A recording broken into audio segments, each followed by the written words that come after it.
Moi, je m'appelle Hugo. Et on est d'accord que Hugo, c'est pas un prénom très original. Moi, c'est ma copine qui me l'a fait comprendre parce qu'elle m'a avoué que j'étais son 4e Hugo. C'est-à-dire qu'elle s'est fait plus de Hugo que moi de meuf. Voilà. Voilà. Et c'est relou, hein, surtout quand on couche ensemble, parce qu'elle est là. Ah oui, Hugo, ouais, lequel? Et ma meuf, tu sais, elle aime pas trop que je l'appelle ma meuf. C'est ma meuf, ma meuf. Bon, surtout depuis qu'elle m'a quitté. Mais bon, voilà, c'est comme ça. Et je sais pas s'il y en a ce soir qui sont déjà trompés de prénom quand ils sont avec leur meuf. Ça vous est déjà arrivé? Ouais, il y en a? Ouais? Personne? Ok, vous avez pas envie de vous mouiller? Super. Moi, je vous explique, les amis. Je suis sorti pendant 4 ans avec une Léa.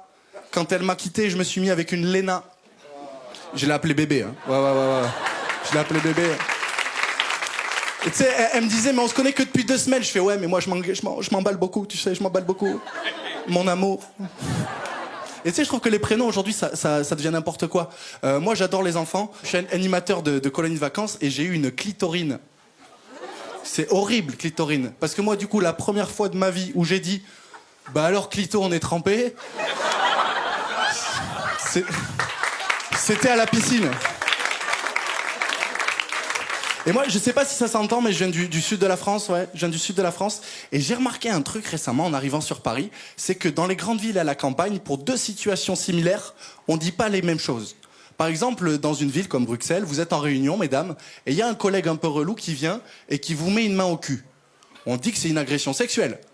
Dans le sud, on dit, oh, ça va, c'est Michel. C'est rigolo, c'est les collègues, c'est qu'une olive, voilà. Et moi, j'ai quitté ma compagne récemment pour faire un Erasmus. Vous connaissez Erasmus ou pas?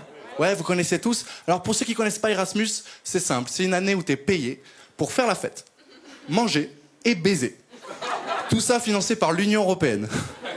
J'ai vécu pendant 1 an comme un député. La dernière fois, je joue à Paris et il y a que des riches au premier rang. Donc, au lieu de dire financé par l'Union européenne, je les ai regardés et j'ai dit financé par vos impôts. Ils ont pas du tout rigolé. Ils ont pas...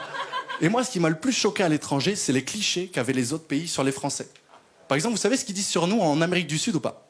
Ils disent que les Français, on est les meilleurs baiseurs, cool, mais qu'on pue, moins cool. Ça veut dire que pour eux, on est comme du camembert. On sent pas bon, mais une fois dans la bouche, hop, ça passe tout seul. Accrochez-vous, la suite est pire, la suite est pire. Parce que moi, il y a pas longtemps, j'ai rencontré une Colombienne, tu vois. Et elle m'a dit que je sentais bon. Enfin, elle me l'a pas vraiment dit comme ça. Elle m'a plutôt dit, oh, mais ça, tu sens bon, hein.